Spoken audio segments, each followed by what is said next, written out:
আসসালামু আলাইকুম ওয়া রাহমাতুল্লাহি ওয়া বারাকাতুহু। ইন্নাল হামদালিল্লাহ নাহমাদুহু ওয়া নাস্তাঈনুহু মান ইয়াহদিহিল্লাহু ফালা মুদিল্লা লাহু ওয়া মান ইউদ্লিলহু ফালা হাদিয়া লাহু ওয়া আশহাদু আল লা ইলাহা ইল্লাল্লাহু ওয়াহদাহু লা শারীকা লাহু ওয়া আশহাদু আন্না মুহাম্মাদান আবদুহু ওয়া রাসূলুহু আম্মা বা'দ। আউযু বিল্লাহি মিনাশ শাইতানির রাজীম। বিসমিল্লাহির রহমানির রহিম। খুযিল আফওয়া ওয়া'মুর বিল উরফি ওয়া আ'রিদ আনিল জাহিলিন।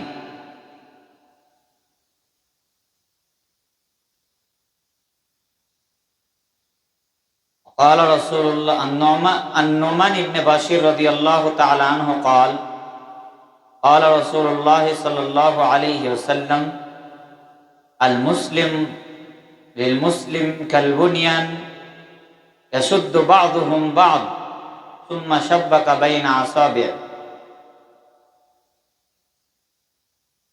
قال رسول الله صلى الله عليه وسلم المسلم من سلم المسلمون من لسانه وأيديه.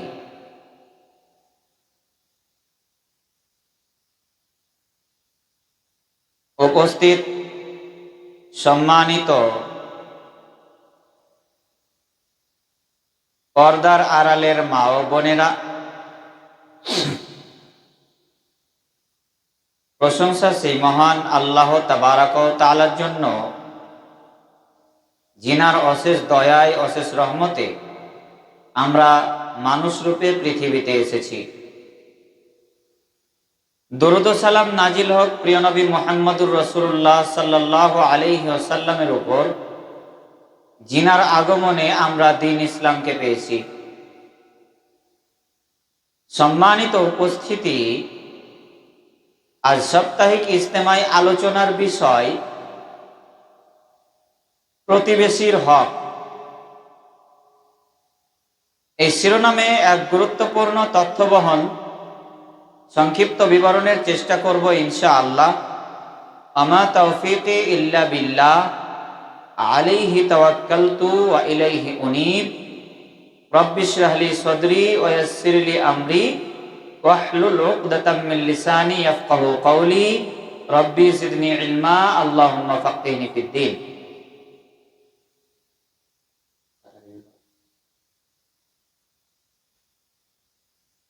উল্লিখিত বিষয়ের উপরে কথা বলার পূর্বে আমি যে কথাটা বলছি, যে আপনারা হয়তো অনেকক্ষণ ধরে অপেক্ষারত ছিলেন যে না ইজতেমা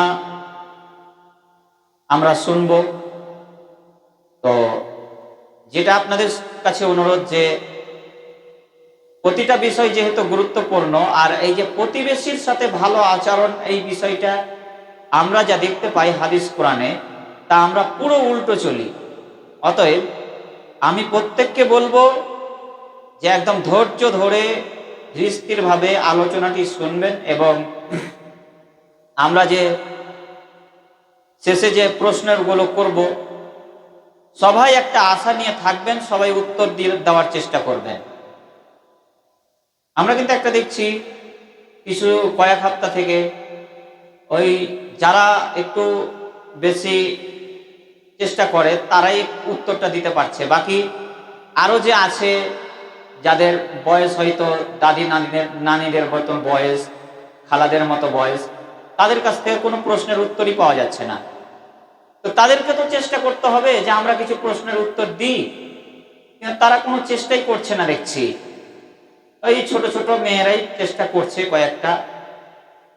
তো সকলকে আমি চেষ্টা করার অনুরোধ করলাম, ইজতেমা শুনতে গেলে সব ভালোভাবে শুনতে গেলে ঠিক পারবেন প্রশ্নের উত্তর দিতে। তো ভালো করে শুনুন কি বলছি, বা হাদিস কোরআনে কি বলছে সেটা ভালো করে শোনার চেষ্টা করুন, তাহলে উত্তর দিতে পারবেন ইনশাআল্লাহ। তো দেখুন, এই যে প্রতিবেশীর হক, এই প্রতিবেশীর হকটা কি, বা এক মুসলমানের ওপর অপর মুসলমানের হক কি? আমি একজন প্রকৃত মুসলিম। আর আল্লাহ রাসূল সাল্লাল্লাহু আলাইহি সাল্লাম বলছেন, আল মুসলিমু আখুল মুসলিম, একজন মুসলমান অপর মুসলমানের ভাই বোন। একজন মুসলমান অপর মুসলমানের জন্য ভাই স্বরূপ, ভাই বোন এইরকম। অন্য হাদিসে রাসূলুল্লাহ সাল্লাল্লাহু আলাইহি ওয়াসাল্লাম বলছেন যে, হাদিসটি নোমান ইবনে বাশির রাদিয়াল্লাহু তাআলা আনহু বর্ণনা করছেন। বলছেন যে এক মুসলমান অপর মুসলমানের জন্য প্রাচীরের মতো। সুম্মা শাব্বাকা বাইনা আসাবি, আল মুসলিম লিল মুসলিম কাল বুনিয়ান সুম্মা শাব্বাকা বাইনা আসাবি। একজন মুসলমান অপর মুসলমানের জন্য প্রাচীরের মতো। কিন্তু বর্তমান সমাজে ঠিক হাদিসের উল্টা চলে না? হাদিসের উল্টা চলছি। যেন একজন মুসলমান আর একজন মুসলমানকে দেখতে পাচ্ছি না, একটা মানুষ আর একটা মানুষকে দেখতে পাচ্ছি না, একটা মানুষের সাথে আর একটা মানুষের কতদিন যে সম্পর্ক ছিন্ন হয়েছে, আর কথা বলতে হবে তার সাথে যে মেল করতে হবে তার কোনো আর আমরা খেয়াল রাখি না। থাক, ওর সাথে জীবনে মেল করব না, মারা গেলেও মেল করব না, এরকম ভাবে মুসলমানের মধ্যে রাগ বিরাজমান করছে। কিন্তু রাসূলুল্লাহ সাল্লাল্লাহু আলাইহি সাল্লাম কি বলছেন?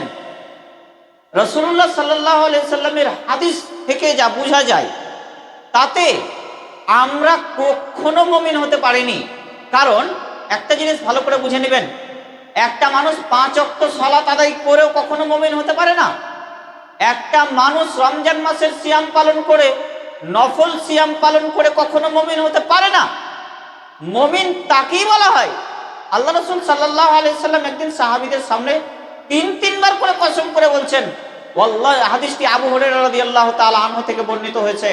আবু হুরায়রা রাদিয়াল্লাহু তাআলা আনহু বলেন, রাসূলুল্লাহ সাল্লাল্লাহু আলাইহি সাল্লাম বলেছেন, একদিন সব সাহাবীদের সামনে কসম করছেন আর বলছেন, ওয়াল্লাহি লা ইউমিনু, ওয়াল্লাহি লা ইউমিনু, ওয়াল্লাহি লা ইউমিনু, আল্লাহর কসম ওই ব্যক্তি মুমিন নয়, আল্লাহর কসম ওই ব্যক্তি মুমিন নয়, আল্লাহর কসম ওই ব্যক্তি মুমিন নয়।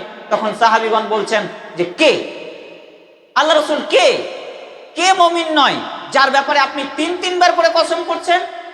কে সে? আমাদের মধ্যে কেউ নাই তো? কে? তখন বলছেন আল্লাহি লা ইউমিনু, কে সে? তখন আল্লাহ রাসূল সাল্লাল্লাহু আলাইহি সাল্লাম বলছেন, মাল্লাম ইয়ামান জারুহু ওয়া বাওয়াইতাহু, যার মুখের মাধ্যমে, যার হাতের মাধ্যমে তার প্রতিবেশী কষ্ট পায়, এই ব্যক্তির ব্যাপারে আল্লাহ রাসূল সাল্লাল্লাহু আলাইহি সাল্লাম তিনবার করে কসম করে বলছেন যে ওই ব্যক্তি কখনো মুমিন নয়, যার মুখের মাধ্যমে, যার হাতের মাধ্যমে তার প্রতিবেশী কষ্ট পায়। তাহলে বলেন, চেয়ে দেখেন, আপনার গ্রামে চেয়ে দেখেন কি হচ্ছে, কি হওয়া উচিত আর কি হচ্ছে। একজন মানুষ আর একজন মানুষকে দেখতে পারে না, দেখলেই মুখ ঘুরিয়ে নিচ্ছে, দেখলেই মুখ ঘুরিয়ে নিচ্ছে। বলেন, আর কি হওয়া উচিত? এখানে কি বলছে আল্লাহ রাসূল সাল্লাল্লাহু আলাইহি সাল্লাম? আল্লাহ রাসূল সাল্লাল্লাহু আলাইহি সাল্লাম আরো, যদি আমি এই ব্যাখ্যাগুলো দিই, যে আল্লাহ রাসূল সাল্লাল্লাহু আলাইহি সাল্লামের হাদিস আছে যে আল্লাহ রাসূল সাল্লাল্লাহু আলাইহি সাল্লাম বলছেন, কোন ব্যক্তির জন্য জায়েজ নয়, কোন ব্যক্তির জন্য জায়েজ নয় যে অন্য মুসলমানের সাথে 3 দিনের বেশি সম্পর্ক ছিন্ন করে রাখবে। কোন মুসলমানের জন্য জায়েজ নাই। অথচ আবার যদি নিজেকে দাবি করে যে আমি মুসলমান, আমি খাঁটি মুসলমান, আমার বুকে ঈমান আছে, কিন্তু দেখা যাক তার প্রতিবেশীর সাথে সম্পর্ক নেই, তার ভাইয়ের সাথে সম্পর্ক নেই, নিজের ভাইয়ের সাথে সম্পর্ক নেই। বলেন, বলছে কোন মুসলমানের জন্য এটা জায়েজ নয় যে 3 দিনের বেশি সম্পর্ক ছিন্ন করে রাখবে। যদি কেউ 3 দিনের বেশি সম্পর্ক ছিন্ন করে রাখে, সেই অবস্থায় যদি মারা যায়, তাহলে সে কোথায় যাবে? জাহান্নামে যাবে। একদম স্পষ্ট হাদিস আল্লাহ রাসূল সাল্লাল্লাহু আলাইহি সাল্লামের। তাহলে বলেন এই হাদিসের সাথে মিলছে? বাস্তব হাদিসের সাথে মিলছে কি কথাগুলো? আসলে কি আমরা হাদিস অনুযায়ী চলতে পারছি, না তার উল্টো চলছি? বলেন, গ্রামের দিকে একবার চেয়ে দেখেন তো, ঠিক আমরা উল্টো চলছি। কেন জানি একজন আরেকজনকে দেখতে পারি না, কেন জানি একজন আরেকজনের সাথে মেল মহব্বত করে থাকতে পারি না। 2 দিন মেল হচ্ছে তো তারপরে দিন ঝগড়া হয়ে যাচ্ছে, হয়তো 3 দিন মেল থাকছে তো 10 দিন ঝগড়া হয়ে থাকছে, এইরকম ভাবে চলতি আছে। তো আল্লাহ রাসূল সাল্লাল্লাহু আলাইহি সাল্লাম যে 3বার করে কসম করে বললেন, তা কি এমনি বললেন? আল্লাহ রাসূল সাল্লাল্লাহু আলাইহি সাল্লাম অন্যত্রে আরো বলছেন যে আল মুসলিমু মান সালেমাল মুসলিমুনা মিন লিসানিহি ওয়া আইদিহি। কোন মুসলমানের জন্য এটা জায়েজ নয় যে তার মুখের দ্বারাই, তার জবানের দ্বারাই আর তার হাতের দ্বারাই অন্য মুসলমান কষ্ট পাক। এটা কোন মুসলমানের জন্য এটা জায়েজ নয়। অথচ কি হয় বর্তমান সমাজে, কি হয় দেখা যায়, কেউ যদি আমাকে একটা গালি দেয় তাহলে আমি তাকে 10টা গালি দিয়ে না, 10টা গালি না দিয়ে আমার মন ভরে না। কেউ যদি আমাকে একটা কথা শোনায় আমি তাকে 20টা কথা শোনাই, এরকম ভাবেই তো চলছে। প্রত্যেকটা হাদিসের বাক্যই আজকে মুসলমান একদম উল্টে ধরেছে। আসলে কি জানেন, নেই তো শিক্ষা, শিক্ষা তো নেই। মানুষের কাছে কি শিক্ষা আছে বলতে গেলে আবার খারাপ হবে, যেহেতু আওয়াজ অন্যদিকে যাচ্ছে। তবে আমি ন্যায্য কথা বলতে কোনো ভয় করি না, ন্যায্য কথা বলতে কোনো ভয় করি না। মানুষের মধ্যে কোনো কোরআন হাদিসের শিক্ষা নেই, মানুষের মধ্যে শিক্ষা আছে এটাই যে আমার দল কিভাবে পাস হতে পারবে।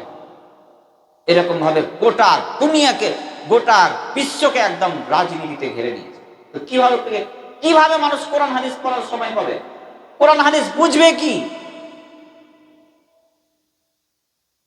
পুরো মানে বিশ্ব, একদম পুরো দেশ জুড়ে, পুরো এলাকা জুড়ে মানুষ কোরআন হাদিসকে ছেড়ে দিয়ে রাজনীতি নিয়ে মত্ত। আল্লাহু আকবার। কিন্তু মানুষ যদি একবার কোরআন হাদিস বুঝতে পারতো তাহলে কতই না ভালো হতো। জীবনে কোনোদিন কোরআন খুলে দেখেনি, জীবনে কোনোদিন হাদিস খুলে দেখেনি, হাদিস হাদিস হাদিস হাদিসের গ্রন্থে পড়ে আছে, কোরআন কোরআনের জায়গায় পড়ে আছে। আল্লাহু আকবার।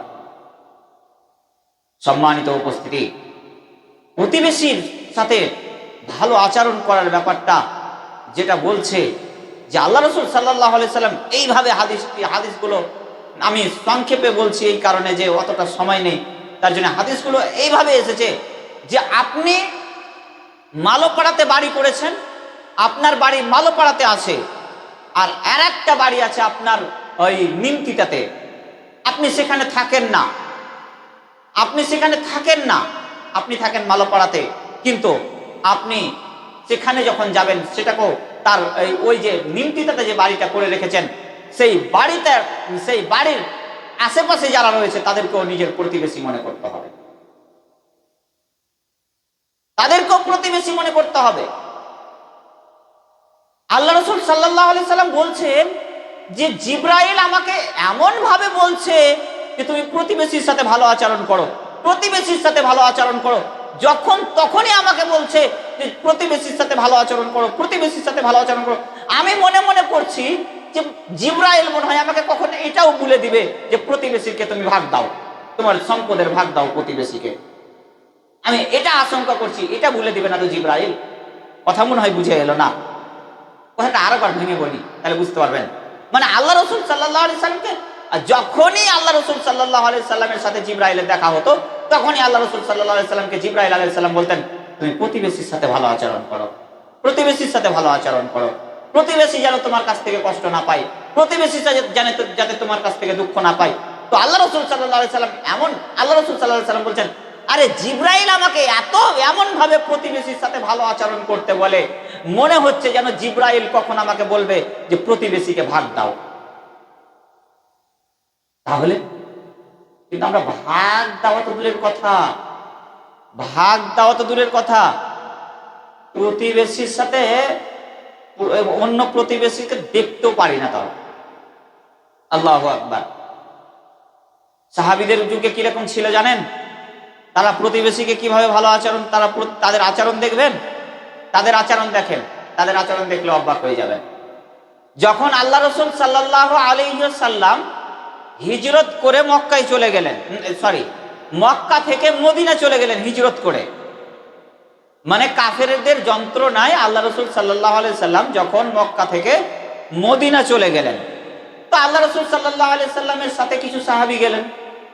তো সাহাবীরা তো এবার মক্কার লোকরা তো সব, মদিনার লোকরা তো সব আনসারি, তাদেরকে আনসারি বলা হয়, মানে চাষ করে খায় তারা। আর মক্কার লোক মানে মদিনার লোক চাষ করে খায়। তো মক্কা থেকে আল্লাহ রসুল সাল্লাল্লাহু আলাইহি সাল্লাম মদিনা চলে গেলেন, তার সাথে সাথে সাহাবীরাও চলে গেলেন। তো এবার সাহাবীরা কিন্তু মক্কার লোক যারা, তারা কিন্তু চাষ করতে জানতেন না, তারা কি করবেন এবার? তো আল্লাহ রসুল সাল্লাল্লাহু আলাইহি সাল্লামকে পেয়ে মদিনাবাসী খুব খুশি, মদিনাবাসীরা একদম আনন্দ উল্লাস করছে। তো আল্লাহ রসুল সাল্লাল্লাহু আলাইহি সাল্লাম এক সময় বললেন যে তোমরা মুহাজিরদের সহযোগিতা করো। মুহাজির বলা হয় যারা হিজরত করে মক্কায় চলে গেছিলেন, মদিনায় চলে গেছিলেন, মক্কা ছেড়ে মদিনা চলে গেছিলেন, তাদেরকে বলা হয় মুহাজির। এখনো যারা দিনের জন্য কোনো জায়গায় চলে যাবে তাদেরকে মুহাজির বলা হবে। যেমন আমাদের ভারত থেকেও কতগুলো আলেম হয়তো যন্ত্রণায় পড়ে চলে গেছেন। যেমন ডাক্তার জাকির নায়েককে আমরা চিনি যে তিনি বিশ্বের আলেম, তিনার জন্ম হয়েছিল ভারতে, তিনি মক্কা থেকে তিনি ভারত ছেড়ে চলে গেছেন, এখন সম্ভবত তিনি মালয়েশিয়া না কোথায় আছেন, যাই হোক, তো তিনাকে বলা হয় মুহাজির। তো এই যে এক কথায় যারা দিনের জন্য নিজের জন্মস্থান ত্যাগ করে অন্য জায়গায় চলে যাবে তাদেরকে বলা হয় কি? মুহাজির। তো আল্লাহ রাসূল সাল্লাল্লাহু আলাইহি সাল্লাম বললেন যে তোমরা মুহাজিরদের সহযোগিতা করো। কাদেরকে বললেন?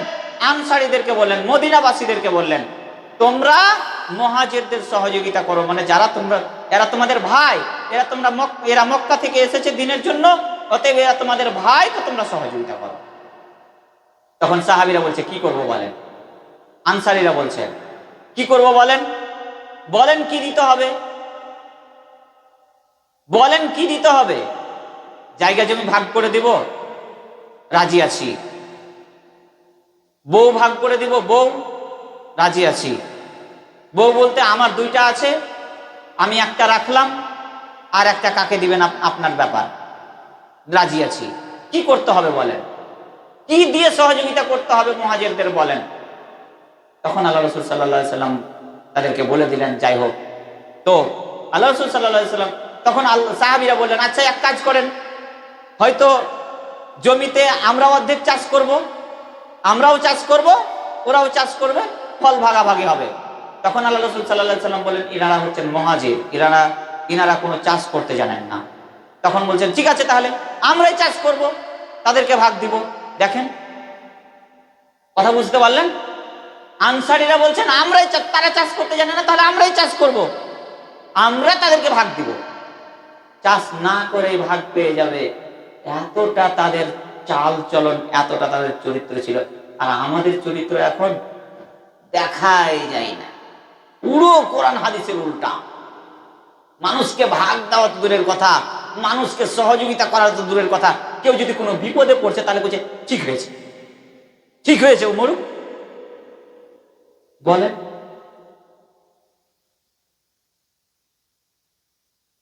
অথচ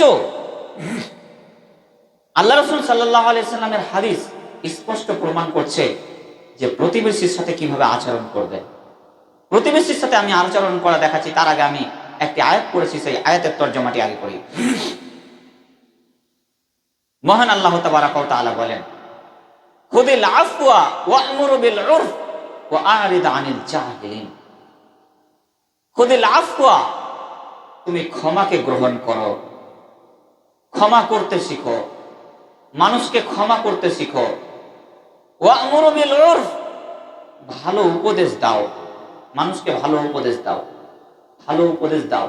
কি বললেন আল্লাহ রাসূল আল্লাহ তাবারাক ওয়া তাআলা? কি বলছেন এখানে? তুমি ক্ষমা করতে শিখো মানুষকে, আর ভালো উপদেশ দাও। দেখেন এর উল্টা চলছে কিনা, বাস্তবে এর উল্টা চলছে কিনা। আল্লাহ তাবারাক ওয়া তাআলা বললেন তুমি ক্ষমাকে গ্রহণ করো, খুদিল আফওয়া, ক্ষমাকে গ্রহণ করো, ক্ষমা করতে শিখো, মানুষকে ক্ষমা করতে শিখো। ওয়া'মুর বিল উরফ, এবং তুমি মানুষকে ভালো উপদেশ দাও। দুই দলে ঝগড়া লেগেছে, আর একটা দল বলছে চালিয়ে যা, দেখছি যা হবে দেখে নেবো, অফিস আদালত কোর্ট কাছারি যা হবে দেখে নেবো, চালিয়ে যা, যা খরচা লাগে দিব চালিয়ে যা। বলেন উল্টা চলছে না? পুরো কোরআন হাদিসের উল্টা, পুরো উল্টা। এই জাতি কি কোনোদিন পরিত্রাণ পাবে? এই জাতিকে নিজে মসজিদে মাথা টুকে কি নিজে নিজে মুমিন বলে প্রমাণ করতে পারবে? নিজেকে পারবে না, অসম্ভব। কখনো মুমিন বলে প্রমাণ করতে পারবে না, যতই সে মাথা টুকে। জান্নাত যাওয়া তো টাফ ব্যাপার নয়। সম্মানিত উপস্থিতি, আবু হুরায়রা রাদিয়াল্লাহু তাআলা আনহু বলেন, রাসূলুল্লাহ সাল্লাল্লাহু আলাইহি ওয়াসাল্লাম বলেছেন, দেখেন খুব গুরুত্বপূর্ণ হাদিস, একবার ভালো করে শুনবেন। আবু হুরায়রা রাদিয়াল্লাহু তাআলা আনহু বলেন, রাসূলুল্লাহ সাল্লাল্লাহু আলাইহি ওয়াসাল্লাম বলেছেন, যেই ব্যক্তি কোন মুমিনের দুঃখ দূর করে দিবে, দুনিয়াতে কোন মুমিনের দুঃখ দূর করে দিবে, আল্লাহ তাবারাক ওয়া তাআলা আখিরাতে তার দুঃখ দূর করে দিবেন। আখিরাতে যদি কেউ দুঃখ পড়ে থাকে, আমি কি দিয়ে বুঝাবো আপনাকে? বলেন, আমি কি দিয়ে বুঝাবো এই হাদিসের সারমর্ম? না বুঝতে পারলে কি করে বুঝাবো? আমি নিজে তো ভেবে পাচ্ছি না। আবু হুরায়রা রাদিয়াল্লাহু তাআলা আনহু বলছেন যে রাসূলুল্লাহ সাল্লাল্লাহু আলাইহি সাল্লাম বলেছেন, যদি কোনো ব্যক্তি কোনো মানুষের দুঃখ দূর করে দেয়, কোনো মানুষটা দুঃখে আছে, কষ্টে আছে, সেই মানুষটার দুঃখ যদি দূর করে দেয়, আল্লাহ তাবারাক ওয়া তাআলা বলছে, আমি আখিরাতে তার কোনো দুঃখই রাখবো না, আখিরাতে তার কোনো চিন্তাই থাকবে না, তার আমি এমনিতেই তার দুঃখ দূর করে দেব। এবার আখিরাতের দুঃখ আর দুনিয়ার দুঃখ আপনি পার্থক্য করেন তো দেখি, করেন দেখি। আখিরাতের দুঃখ আর দুনিয়ার দুঃখ পার্থক্য করেন দেখি। একটা মানুষ দুনিয়াতে নেই খেতে পায় না, নেই আর কোনো দুঃখে পড়ে আছে কতদিন? যতদিন তার দেহের শ্বাস আছে ততদিন। তারপর যখন তার দেহ থেকে শ্বাস বেরিয়ে যাবে, তখন তো এই দুনিয়া তো ক্ষণস্থায়ী। তারপরে চিরকাল অনন্তকালের জন্য যেখানে যাবে, সেইখানে যদি সে ঠাঁই না পায়, তাহলে তার মতো দুঃখিত ব্যক্তি, তার মতো অসহায় ব্যক্তি আর কেউ আছে? বলতে পারবেন? তার মতো অসহায় ব্যক্তি আর কেউ নেই। তো আল্লাহ বলছে, কেউ যদি দুনিয়ার কোন মুসলমানের দুঃখকে দূর করে দেয়, আল্লাহ তাবারক ওয়া তাআলা বলছেন যে আমি কিয়ামতের দিন ওর কোনো দুঃখ হতে দেব না, আমি ওর পাশে থাকবো। কেউ যদি কোনো মুসলমানের দুনিয়ার কোনো বিপদকে দূর করে দিবে, কোনো বিপদগ্রস্ত মানুষের দুনিয়ার কোনো বিপদকে দূর করে দিবে, বিপদ থেকে উদ্ধার করে দিবে, আল্লাহ তাবারক ওয়া তাআলা দুনিয়া ও আখিরাতে তার বিপদকে উদ্ধার করে দিবেন, তাকে বিপদ থেকে বাঁচিয়ে নেবেন। বলেন, প্রথম হাদিসের প্রথম অংশ বুঝলাম যে ব্যক্তি কোনো মুসলমানের দুঃখ দূর করে দিবে, আল্লাহ তাবারক ওয়া তাআলা আখিরাতে তার দুঃখ দূর করে দিবে, তার কোনো দুঃখ থাকবে না। পরের অংশে আল্লাহ রাসূল সাল্লাল্লাহু আলাইহি সাল্লাম বলছেন, যেই ব্যক্তি কোনো বিপদগ্রস্ত মানুষের বিপদকে দূর করে দিবে, আল্লাহ তাবারক ওয়া তাআলা দুনিয়া ও আখিরাতে, দুনিয়াতে এবং আখিরাতে তার সমস্ত বিপদকে দূর করে দিবে। দুনিয়াতেও তার কোনো বিপদ থাকবে না, আখিরাতেও তার কোনো বিপদ থাকবে না। আচ্ছা, দুনিয়ার বিপদ ছেড়ে দিলাম, আখিরাতের বিপদটা দেখেন। আখিরাতের বিপদটা কতটুকু বিপদ হতে পারে একবার ভাবেন তো, একবার ভাবাই, আমি একটু স্মরণ করিয়ে দিই আখিরাতের বিপদটা কতটুকু হতে পারে, একটু স্মরণ করিয়ে দিই। কিন্তু আজকে স্মরণ করিয়েও কোনো লাভ হবে না। আজকে মুসলমান এতটা নিচে নেমে গেছে যে তাদের কানে কোনো কথাই যাবে না, পরিবর্তনই হবে না। যেই কাজ সেই। কোনোদিন কোনো আলেম ওলামা কোনো মানুষকে বক্তব্য দিয়ে কোনো মানুষকে রাজনীতি থেকে আজ পর্যন্ত সরাতে পেরেছে? প্রতিবেশীর সাথে ভালো আচরণ করাতে পেরেছে? পারেনি, আজ পর্যন্ত পারবে না। কেন? আল্লাহ তাবারক ওয়া তাআলা বলেন, খাতামাল্লাহু আলা কুলুবিহিম ওয়া আলা সামিহিম ওয়া আলা আবসারিহিম গিশাওয়া ওয়া লাহুম আযাবুন আযীম। আমি তাদের অন্তরে, তাদের কানে, তাদের চোখে পর্দা সৃষ্টি করে দিয়েছি। তারা যতই শুনুক তারা বুঝতে পারবে না, মরণ ছাড়া তাদের কি হবে। আজকে অবাক লাগে প্রতিবেশীর সাথে কিরকম আচরণ করা উচিত আর কিরকম আচরণ করছি আমরা। সম্মানিত উপস্থিতি, আমি বলছিলাম যে কিয়ামতে কতটা বিপদগ্রস্ত থাকবে, কতটা মানুষ ত্রাহি ত্রাহি করবে একটু দেখুন। যে এখন ওই যে খরার সময় বুঝতে পারবেন, সেই খরার সময় যখন আসবে তীব্র রোদের তাপে সহ্য করা যাবে না। আর সেই দিন মানুষের 1 মাইল উপর সূর্য থাকবে, মাথার 1 মাইল উপরে সূর্য থাকবে। আর সেই দিন মাটি একদম তামার মতো গরম হয়ে যাবে। আর সেই দিন মানুষ ত্রাহি ত্রাহি করবে, পানি পানি করে ছুটে বেড়াবে। সেই দিনকার কথা আল্লাহ বলছে যে যেই ব্যক্তি কোন দুনিয়ার কোন বিপদগ্রস্ত মানুষের বিপদকে উদ্ধার করে দিবে, বিপদ থেকে বাঁচিয়ে নিবে, আল্লাহ তাবারক ওয়া তাআলা বলছে আমি তাকে দুনিয়া এবং আখিরাতে বিপদ থেকে বাঁচিয়ে নেব। দুনিয়ার কোনো বিপদ থাকবে না, আখিরাতেও কোনো বিপদে পড়বে না সে। তার মাথার উপরে সূর্য থাকবে না, তার মাথার উপরে রহমতের ছায়া থাকবে। কিন্তু আমরা নগদ বুঝি, ধার কিছু বুঝি না, ওটা পরে হবে, ওটা পরে হবে। এখন তো বাঁচি, এখন তো আমার দলকে বাঁচিয়ে আমি তো জয় হয়ে থাকি, ওটা পরে হবে। আল্লাহু আকবার, আল্লাহ হেফাজত করুক।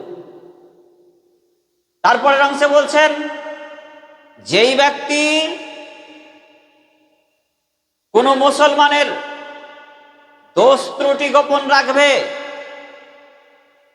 আল্লাহ তাবারক ওয়া তাআলা দুনিয়া ও আখিরাতে তার দোষ ত্রুটি গোপন রাখবেন। যেই ব্যক্তি কোন মুসলমানের দোষ ত্রুটি গোপন রাখবে, আল্লাহ তাবারক ওয়া তাআলা দুনিয়া ও আখিরাতে তার দোষ ত্রুটি গোপন রাখবেন। কথা বুঝতে পারলেন? দোষ ত্রুটি গোপন রাখা তো খুব কঠিন হচ্ছে। 10 বছর আগে কি করেছে সেটাও আজকে মুখ দিয়ে উচ্চারণ হচ্ছে। কত ভালো ছিল 10 বছর আগে তো ওই কাজটা করলে, 5 বছর আগে তো ওই কাজ করলে, আজকে কত ভালো মানুষের দরদি দেখাচ্ছে বলেন। অথচ আল্লাহ রাসূল সাল্লাল্লাহু আলাইহি সাল্লাম বলছেন যেই ব্যক্তি কোনো মুসলমানের দোষ ত্রুটিকে গোপন রাখবে, আল্লাহ তাবারক ওয়া তাআলা দুনিয়া ও আখিরাতে তার দোষ ত্রুটি গোপন রাখবে। তার পাপকে হাতের বাহু দিয়ে আল্লাহ তাবারক ওয়া তাআলা নিজের হাতের বাহু দিয়ে ঢেকে দিবেন। আর তাকে পর্দার আড়ালে আলাদা করে দেখাবেন আর বলবে এই পাপটা কি তোমার? এটা কি তুমি অস্বীকার করো? এই পাপটা কি তুমি করেছো মনে হচ্ছে? তখন সেই বান্দা মনে করবে আর আমার উপায় নেই, আজকে আমাকে জাহান্নামে যেতেই হবে, আর আমার রক্ষা নেই। তখন বলবে এই পাপ কি তুমি করেছো?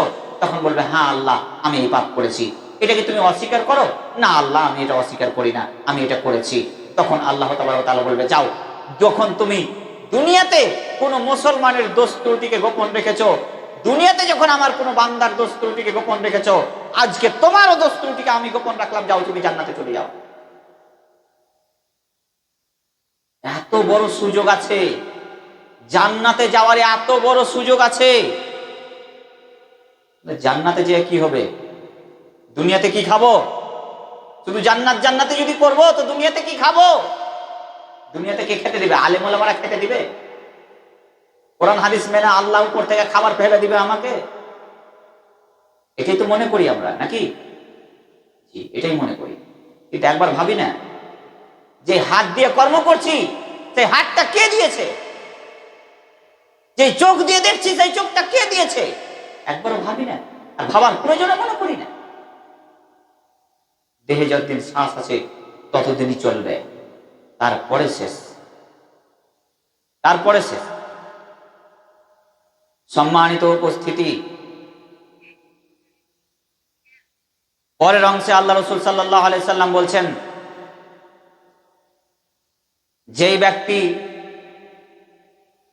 কোনো মুসলমানের সহযোগিতা করবে, আল্লাহ তাবারক ওয়া তাআলা তার সহযোগিতা করবে। যতক্ষণ পর্যন্ত সে কোনো মুসলমানের সহযোগিতা করবে, সাহায্য করবে, আল্লাহ তাবারক ওয়া তাআলা তার সহযোগিতা করবে। দেখুন এত হাদিসটা কি বুঝতে পারলেন? এত সুন্দর হাদিস। হাদিসটা আবার বলবো, হাদিসটা আবার একটু ভালো করে বলে দিই, তাহলে বুঝতে পারবেন। যেই ব্যক্তি কোন মুসলমানের দুঃখ দূর করে দিবে, আল্লাহ তাবারাক ওয়া তাআলা তার আখিরাতে তার দুঃখ দূর করে দিবে। যেই ব্যক্তি মুসলমানের কোন বিপদগ্রস্ত মানুষের বিপদ দূর করে দিবে, আল্লাহ তাবারাক ওয়া তাআলা দুনিয়া ও আখিরাতে তার বিপদকে দূর করে দিবে। তার কোনো বিপদ থাকবে না, দুনিয়াতেও তার কোনো বিপদ থাকবে না। যেই ব্যক্তি কোনো মুসলমানের দোষ ত্রুটি গোপন রাখবে, আল্লাহ তাবারাক ওয়া তাআলা দুনিয়া ও আখিরাতে তার দোষ ত্রুটি গোপন রাখবে। যেই ব্যক্তি কোনো মুসলমানের সহযোগিতা করবে, দুনিয়াতে কোনো মুসলমানের সহযোগিতা করবে, আল্লাহ তাবারাক ওয়া তাআলা তার সহযোগিতা করবে। আর আল্লাহ তাবারাক ওয়া তাআলা অন্যত্র, আল্লাহ রাসূল সাল্লাল্লাহু আলাইহি সাল্লাম অন্যত্র একটা হাদিসে বলছেন, ইরহামু মান ফিল আরদি ইয়ারহামুকুম মান ফিস সামায়ে। দুনিয়াতে যা কিছু আছে তার প্রতি তুমি দয়া করো, আসমানে যিনি আছেন তিনি তোমার প্রতি দয়া করবেন। এত সুন্দর একটা গুরুত্বপূর্ণ চমৎকার হাদিস। কিন্তু আমরা হাদিস দেখে মনে হয় যে একেবারে, বলেন তো, এই যে হাদিসটা শুনলেন, একবার ভাবেন তো হাদিসটার দিকে, যে বাস্তবিক মানুষ এইভাবে চলে, এতক্ষণ যেগুলা শুনলেন বাস্তবে এইভাবে চলে না, এইভাবে চলে। সব সময় মনের মধ্যে অহংকার, সব সময় মনের মধ্যে রাগ, সব সময় মনের মধ্যে রাগ। কি করে আমি প্রতিশোধ নিতে পারবো, কি করে আমি জয় হতে পারবো, সব সময় মনের মধ্যে রাগ আর হিংসা। আবু হুরায়রা রাদিয়াল্লাহু তাআলা আনহু বলেন, রাসূলুল্লাহ সাল্লাল্লাহু আলাইহি ওয়াসাল্লাম বলেছেন, দেখেন এই হাদিসটাও খুব গুরুত্বপূর্ণ হাদিস। এই হাদিসটা বলে আমি বক্তব্য শেষ করব। হাদিস আরো সামনে অনেক আছে, আমি হাদিস লম্বা করব না, এই হাদিসটা বলে আমি বক্তব্য শেষ করব। আবু হুরায়রা রাদিয়াল্লাহু তাআলা আনহু বলেন, রাসূলুল্লাহ সাল্লাল্লাহু আলাইহি ওয়াসাল্লাম বলেছেন, তোমরা পরস্পরে হিংসা করবে না, তোমরা এক অপরের প্রতি নিলাম ডেকে দাম বাড়াবে না। দেখেন হাদিসটার উল্টা চলে কিনা, মানুষ হাদিসটার উল্টা চলে কিনা দেখেন। আল্লাহ রাসূল সাল্লাল্লাহু আলাইহি সাল্লাম বলছেন, তোমরা পরস্পরে হিংসা করবে না।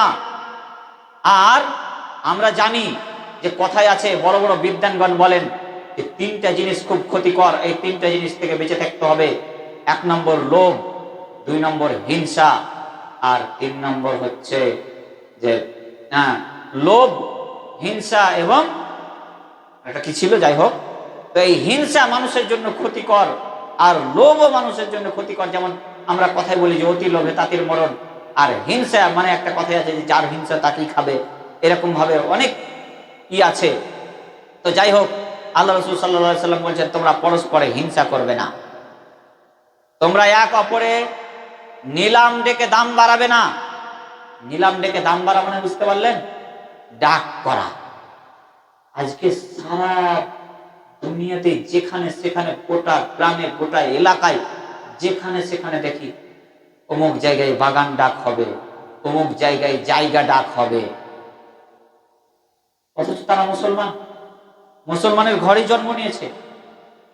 কিন্তু যদি বলি এই হাদিসটা জানে না, হাদিসটা কাউরই জানা নেই,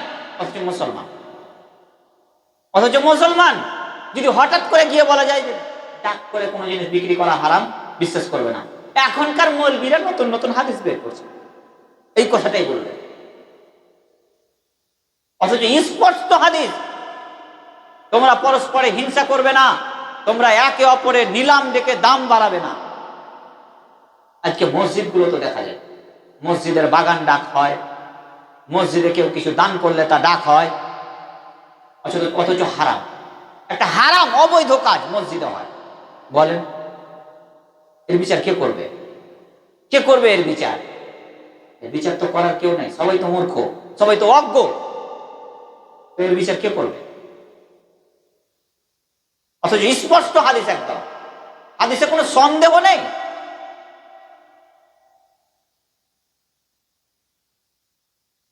আমের গাছে জাম ধরে যাবে এরকম সন্দেহ থাকতে পারে, আল্লাহ ইচ্ছা করলে ধরাতেও পারে। আমের গাছে জাম এরকম দৃশ্য হতেও পারে, কোনোদিন ঘটতেও পারে, কিন্তু এই হাদিস যে উল্টা হবে এরকম কোনো সন্দেহ নেই। কিন্তু যেগুলো মসজিদে, মাদ্রাসায়, যেখানে সেখানে হয়, তোমরা পরস্পরে নিলাম দেখে দাম বাড়াবে না, তোমরা পরস্পরে এক অপরে বিদ্বেষ সৃষ্টি করবে না, তোমরা পরস্পরের মধ্যে বিদ্বেষ সৃষ্টি করবে না। বিদ্বেষ মানে বিবাদ, ঝগড়া বিবাদ সৃষ্টি করবে না। বলেন হাদিসের উল্টা চলছে কিনা মানুষ?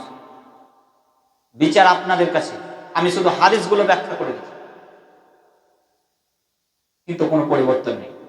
হাদিস হাদিসই পড়ে থাকবে, ইজতেমা ইজতেমার জায়গায় থাকবে, কোনো পরিবর্তন হবে না, কোনো পরিবর্তন হবে না। তোমরা পরস্পরে বিদ্বেষ করবে না, হিংসা করবে না, তোমরা এক অপরকে ছেড়ে আলাদা হয়ে যাবে না, এক অপরকে ছেড়ে আলাদা হয়ে যেও না। প্রথম অংশ কি বললেন? আল্লাহ রাসূল সাল্লাল্লাহু আলাইহি সাল্লাম প্রথম অংশ বললেন যে তোমরা হিংসা করবে না। দ্বিতীয় অংশ বললেন যে তোমরা নিলাম ডেকে দাম বাড়াবে না। তৃতীয় অংশ বললেন তোমরা ঝগড়া করবে না। চতুর্থ অংশ বলছেন যে তোমরা এক অপরের প্রতি আলাদা হবে না, এক অপরের কাছ থেকে আলাদা হবে না। আজকে বর্তমান সমাজে কি বলবো, বর্তমান সমাজে ওই এই দল, ওই সেই দল, উয়াকে দেখতে পারে না, ইয়াকে দেখতে পারে না, এরকমই চলছে দুনিয়া। দুনিয়ার মানুষ এরকমই চলছে, আর হাদিস হাদিসই করে আছে। কেউ যে একটু প্রতিবাদ করবে তারও সুযোগ নেই। প্রতিবাদ যদি করতে পারা যায় তো বাপরে, উই কত ভালো, ও কত পরাজি, ও কত নামাজি, শুরু হয়ে গেল। প্রতিবাদও করা যায় না, অথচ মুসলমান। আর একটা অমুসলিমকে বলতে গেলে নেই, অমুসলিম বলতে পারে, মুসলমান হয়ে বলছে যে ও কত ভালো, হাদিস খুব জানে। তাহলে বলেন, বলেন তাহলে একটা মুসলমানের মুখ দিয়ে এরকম বের হতে পারে কথা? যদি তাকে সঠিক কথা বলা যায়, এখনই যদি কোনো মুসলমানকে বলতে যাই, এই গ্রামের যারা মান্যগণ্য আছে তাদেরকে যদি বলতে যাই, আচ্ছা মসজিদে যে এইভাবে ডাক করছো, বলো তো কোথায় হাদিস আছে? তোরা খুব হাদিস শিখে নিয়েছিস, লাও লাও, বলেন। শুনেন, একটা কথা বলে রাখছি, যদি নিলাম ডেকে বিক্রি করা হারাম হয়, তাহলে ওই মসজিদে যে পয়সাগুলো নেওয়া হয় সেই মসজিদের পয়সাও হারাম। কথা কেউ উল্টে ধরতে পারবে না, বাস্তব কথা। তাহলে তোমরা এক অপরের থেকে আলাদা হয়ে যাবে না। তারপরের অংশে আবার ফের ভালো করে এক কথাই বলছে যে তোমরা এক অপরের ক্রয়ের প্রতি অন্যজন ক্রয় করবে না। মানে একজন একটা মাল ক্রয় করছে, এটা কত দাম? এই 50,000। তার একজন এসে বলছে, ভাই আমি তোমাকে 51,000 টাকা দিচ্ছি, আমাকে দিয়ে দাও, উলিয়ে নিলে। কত বড় আসপর্দা! এটাও নিষেধ করছে আল্লাহ রাসূল সাল্লাল্লাহু আলাইহি সাল্লাম। কেন?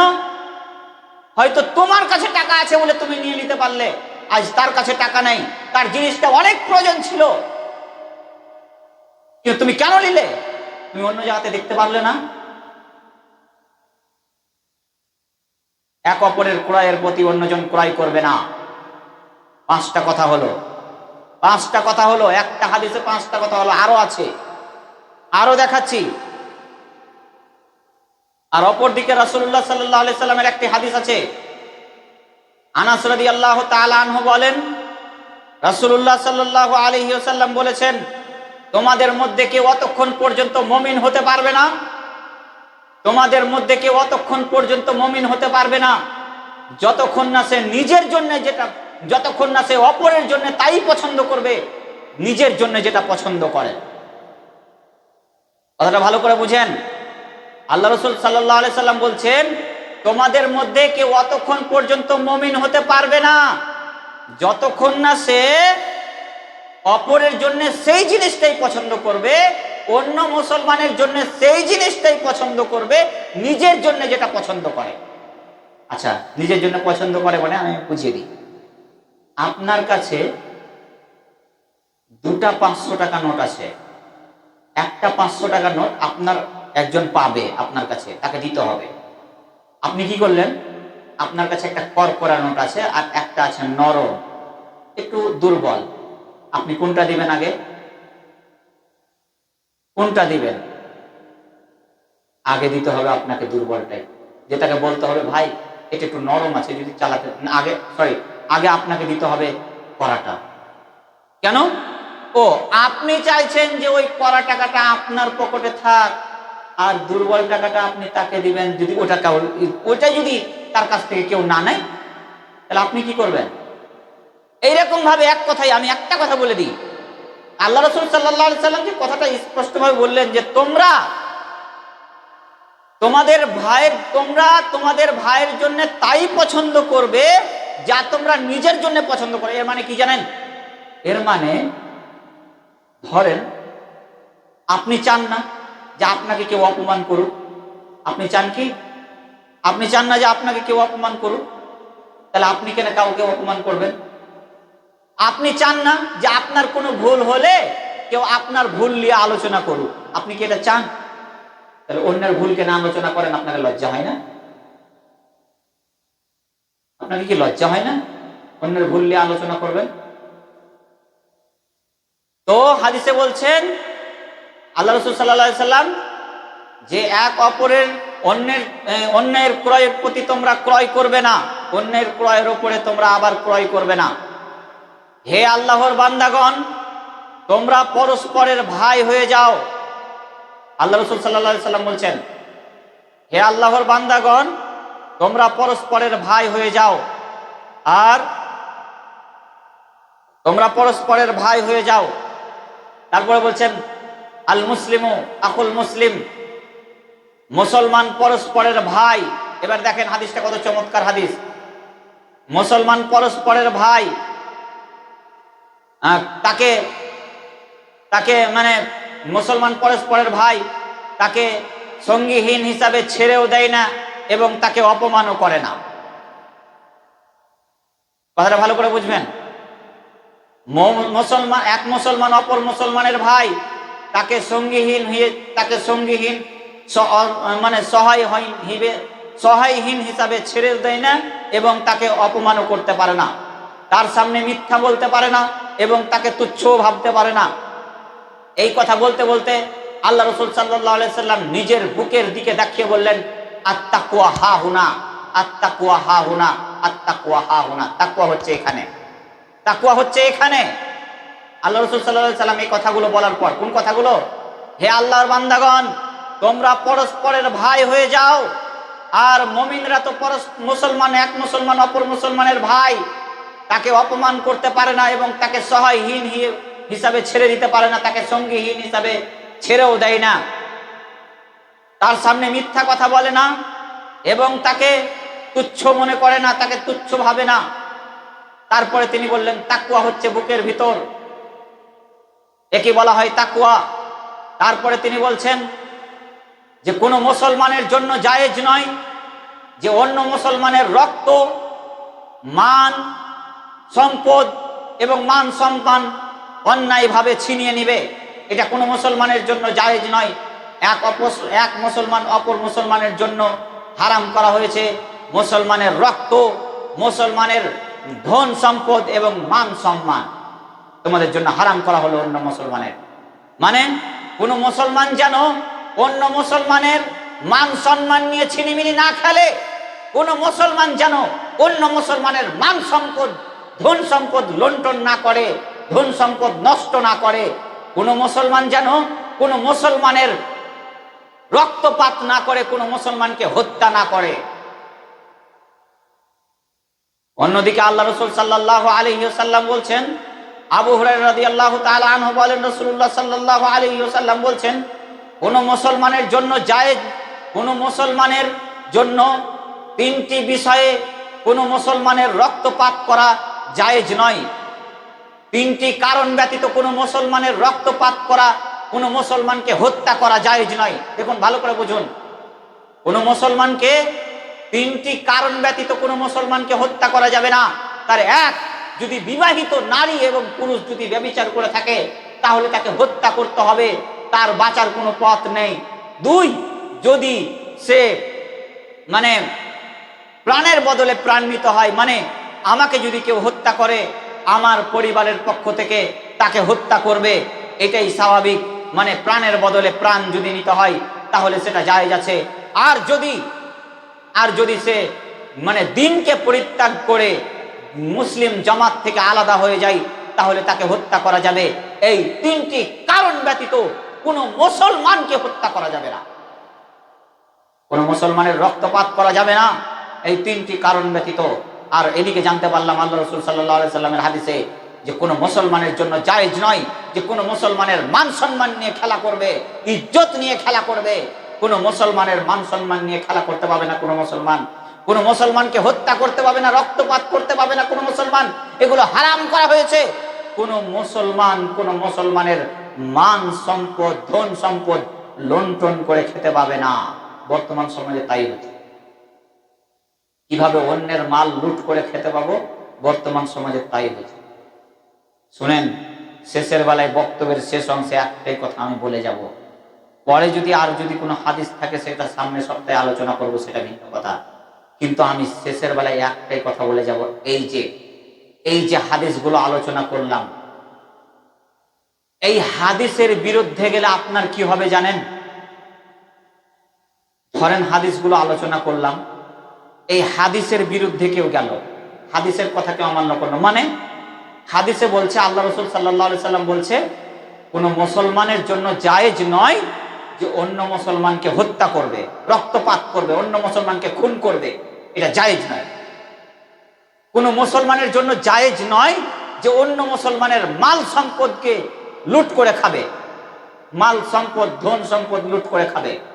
কোন মুসলমানের জন্য জায়েজ নয় যে অন্য মুসলমানের মান সম্মান নিয়ে খেলা করবে, ইজ্জত নিয়ে খেলা করবে, গীবত পরনিন্দা করবে। আচ্ছা, এই তিনটার উল্টা চললে কি হবে? এই তিনটারই কথা বলি। আর ওদিকে তো শুনলাম যে তিনটা কারণ ব্যতীত কোনো মুসলমানকে হত্যা করা যাবে না। তো বলেন এই তিনটা কারণ বলি একটু। এই তিনটা কারণ হচ্ছে, এই তিনটা কারণ একদম যদি কেউ অমান্য করে, জীবনে যদি কেউ 50 বছর 60 বছর নামাজ না পড়ে, ভালো করে বুঝবেন এটা কত বড় পাপ। পৃথিবীতে তিনটা বড় পাপ আছে। এক নম্বর আল্লাহর সাথে অন্য কাউকে অংশীদার করা, দ্বিতীয়ত পিতামাতার অবাধ্য চলা, তৃতীয়ত খাদ্যের ভয়ে সন্তান হত্যা করা। যারা খাদ্যের ভয়ে সন্তান হত্যা করেছেন তারা বিচারের মাঠে জবাব দেওয়ার জন্য তৈরি থাকেন। যারা শিরিক করেছেন তারা বিচারের মাঠে জবাব দেওয়ার জন্য তৈরি থাকেন। যারা যেসব সন্তান পিতামাতার অবাধ্য চলেছে সেই সব সন্তানকে বিচারের মাঠে জবাব দিতে হবে। আর একটা মানুষকে জবাব দিতে হবে যারা অন্যের হক নষ্ট করেছে, অন্যকে অন্যায়ভাবে হত্যা করেছে, রক্তপাত করেছে, অন্যায়ভাবে মানুষের মান সম্মানকে নিয়ে খেলা করেছে, মানুষকে অপমান করেছে, অন্যায়ভাবে মানুষের ধন সম্পদকে লুটে খেয়েছে। এদের কি হবে জানেন? এদের হবে কি? এদের হবে, এরা যদি সারা জীবন কেঁদে ক্ষমা চায়, সারা জীবন যদি কেঁদে কেঁদে কেঁদে কেঁদে যদি চোখের পানি শেষ হয়ে যায়, এমনকি চোখ দিয়ে যদি রক্ত ঝরঝর করে পড়তে লাগে, তবু এদের পাপ ক্ষমা হবে না।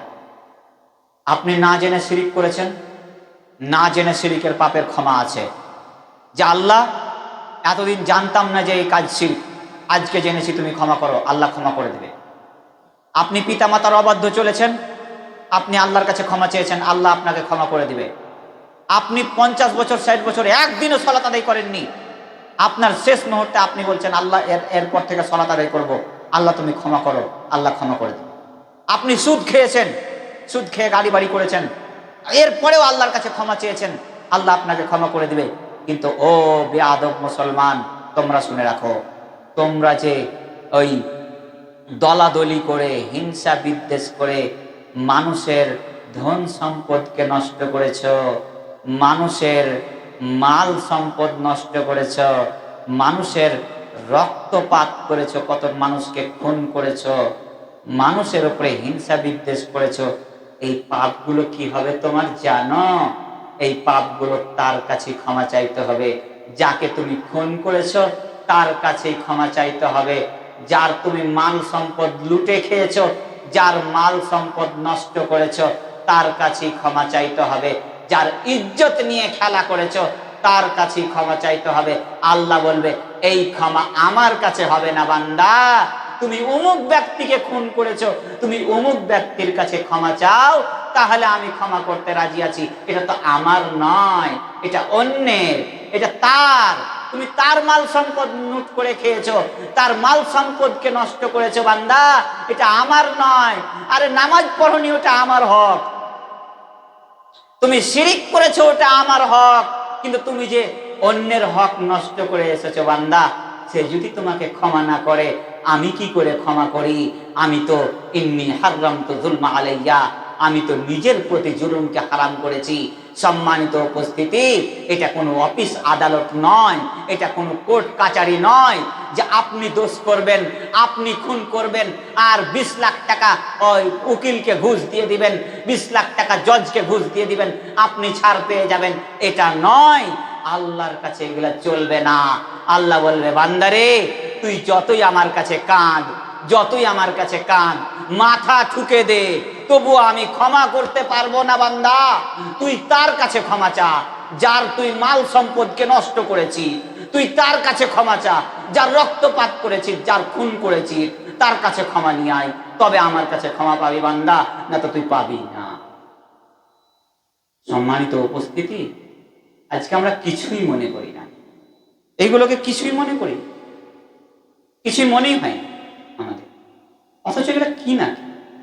যাক, আল্লাহ প্রত্যেককে হেফাজত করুক। আমরা যেন অন্তত মানুষের সাথে জড়িত পাপ থেকে বেঁচে থাকতে পারি, আল্লাহ সেই তৌফিক আমাদেরকে দান করুক। আমাদের যারা মারা গেছে আত্মীয় স্বজন, তাদের কবরের শাস্তি মাফ করুন। আমরা যারা বেঁচে আছি, আমরা যেন রসুলের পদ্ধতি অনুযায়ী চলতে পারি। বাকি জীবন যেন আমাদের প্রতিবেশীর সাথে ভালো আচরণ করে, ভালোভাবে সুখ শান্তি হয়ে যেন আমাদের বাকি জীবন কাটে, সেই তৌফিক আল্লাহ আমাদেরকে দান করুক। আমিন। এই দাবি, এই দোয়া আল্লাহর দরবারে রেখে আজকের সংক্ষিপ্ত আকারের ইজতেমা শেষ করলাম। ওমা আলাইনা ইল্লাল বালাগ। আসসালামু আলাইকুম ওয়া রাহমাতুল্লাহি ওয়া বারাকাতুহু।